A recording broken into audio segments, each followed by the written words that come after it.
तो पिला माने मोर यूट्यूब चैनल को तुमको पुणी स्वागत करुच्ची।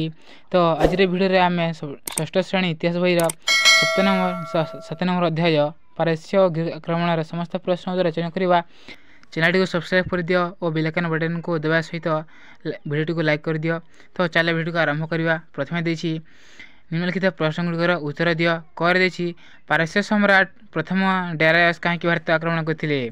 उत्तर लिखा पारस्य सम्राट प्रथम डायरायस ख्रीष्टपूर्व 522 रे शासन भार ग्रहण कले।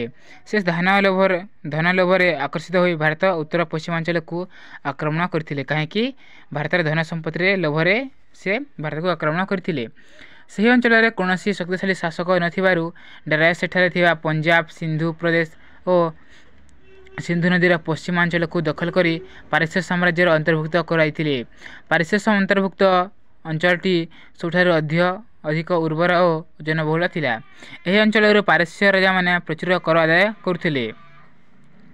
प्रश्न नंबर खरे देछि अलेक्जेंडर भारत आक्रमण करिवार कारण कौन। अलेक्जेंडर कहीं भारत आक्रमण करथिले। उत्तर पारस्यवासी भारत विपुल धन संपत्तिर सूचना पाई ख्रीष्टपूर्व 326 मसीह अलेक्जेंडर भारत आक्रमण करथिले।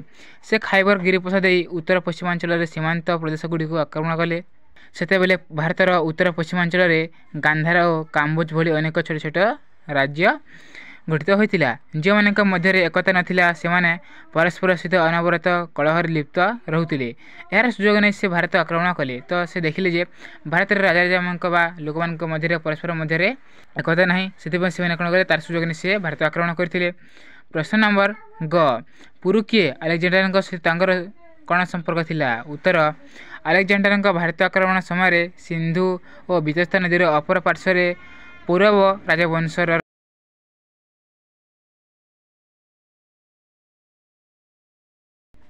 हाइड्रास्पेस नामक युद्ध क्षेत्र में पुरु को सैन्य और अलेक्जेंडर ग्रीक पर्यंत युद्ध करी शेष बंदी हेले।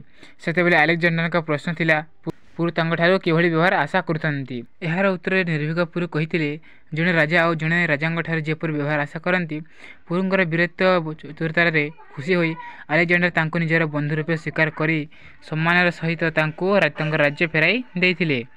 प्रश्न नंबर घर देछि अलेक्जेंडर आक्रमणर फलाफल कौन थिला। उत्तर अलेक्जेंडर आक्रमणर फलाफल सुदूर प्रसारी थिला और यह भारतीय समाज को गभीर भाव प्रभावित करिथिला। यह भारत राजनीतिक एकता आनिबारे साहाय्य कला फल भारत एक विशाल मौर्य साम्राज्य गठन संभव होइथिला। एही आक्रमण द्वारा भारत और यूरोप मध्य वाणिज्यर प्रसार है। भारत और ग्रीक राज्य मध्य संस्कृतिर संपर्क स्थापित है। यह आक्रमण फल भारत और ग्रीस मध्य 3टी स्थलपथ और गोटे जलपथ आविष्कृत है। 3टी स्थलपथ और गोटे जलपथ भारत और ग्रीक कलार मिश्रण में गांधार कला सृष्टि है। सर्वोपरि प्राच्य और पाश्चात्य देश मान मध्य संपर्क स्थापित हो पारिथिला। प्रश्न नंबर 1 ख्रीष्टपूर्व 6ठ शताब्दी रे पारस्यर क्यों राजा भारत आक्रमण करथिले और कहीं। उत्तर ख्रीष्टपूर्व 6ठ शताब्दी रे पारस्य राजा प्रथम डायरायस भारत आक्रमण करथिले। किए डायरायस और भारत में परिपूर्ण थिबा विपुल धन संपत्ति लोभरे आकर्षित होई से भारत आक्रमण करथिले। कहीं भारत में थिबा धन संपत्ति लोभरे से आकर्षित होई से भारत को आक्रमण करथिले। प्रश्न नंबर 2 देछि बंधनी मध्य उपयुक्त शब्द बाछि शून्यस्थान पूर्ण कर देछि तक्षशिला डेक्स राज्य राजधानी थिला। क्यों राज्यर। उत्तर गांधार। तक्षशिला गांधार राज्य राजधानी थिला।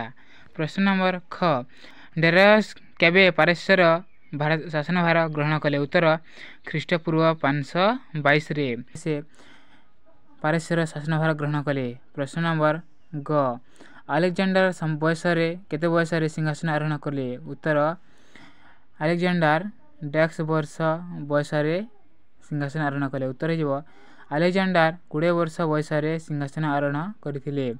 प्रश्न नंबर 3 गोटे वाक्य उत्तर दियो। कर देछि फिलिप क्यों राज्य राजा थिले। उत्तर फिलिप ग्रीस मासिडोनिया नामक एक क्षुद्र राज्यर राजा थिले। क्यों ग्रीस मासिडोनिया नामक एक क्षुद्र राज्यर। प्रश्न नंबर ख अलेक्जेंडर शिक्षा गुरु किए थिले। तांकर गुरु किए थिले। उत्तर अलेक्जेंडर शिक्षा गुरु थिले ग्रीक दार्शनिक अरिस्टोटल। किए अरिस्टोटल। प्रश्न नंबर ग देछि ଆଲେକ୍ଜାଣ୍ଡାର କେଉଁ ନଗର ପ୍ରତିଷ୍ଠା କରିଥିଲେ? ଉତ୍ତର ହେଇଯିବ ଆଲେକ୍ଜାଣ୍ଡାର ଆଲେକ୍ଜାଣ୍ଡ୍ରିଆ ନଗର ପ୍ରତିଷ୍ଠା କରିଥିଲେ। ତାଙ୍କର ନାମ ଥିଲା ଆଲେକ୍ଜାଣ୍ଡ୍ରିଆ ନାମକ ନଗର ପ୍ରତିଷ୍ଠା କରିଥିଲେ। ପ୍ରଶ୍ନ ନମ୍ବର ଘ ଅମ୍ବି, ଏଠାରେ ଅମ୍ବି ହେବ ଅଶୀରେ ଭୁଲରେ ହେଇଯାଇଛି ହେଲା, ଏଠି ଭୁଲ ଅଛି। ଅମ୍ବି କେଉଁ ଦେଶରେ ରହିଥିଲେ? ଉତ୍ତର ଅମ୍ବି ଭାରତର ଉତ୍ତର ପଶ୍ଚିମରେ ଥିବା ଗାନ୍ଧାର ରାଜା ଥିଲେ। ପ୍ରଶ୍ନ ନମ୍ବର ମ ଉତ୍ତର ଭାରତର ସବୁଠାରୁ ଶକ୍ତିଶାଳୀ ରାଜା କିଏ ଥିଲେ? ଉତ୍ତର ହେଇଯିବ ଉତ୍ତର ଭାରତର ସବୁଠାରୁ ଶକ୍ତିଶାଳୀ ରାଜା ଥିଲେ ମଗଧର ନନ୍ଦ ସାମ୍ରାଜ୍ୟର ରାଜା। ପ୍ରଶ୍ନ ନମ୍ବର ଚ ଭାରତୀୟମାନେ ପାରସ୍ୟବାସୀଙ୍କଠାରୁ କେଉଁ ଲିପି ଶିଖିଥିଲେ?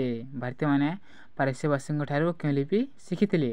ଉତ୍ତର ଭାରତୀୟମାନେ ପାରସ୍ୟବାସୀଙ୍କଠାରୁ ଖରଷ୍ଟି ଲିପି ଶିଖିଲେ। କେଉଁ ଲିପି? ଖରଷ୍ଟି ଲିପି ଶିଖିଲେ।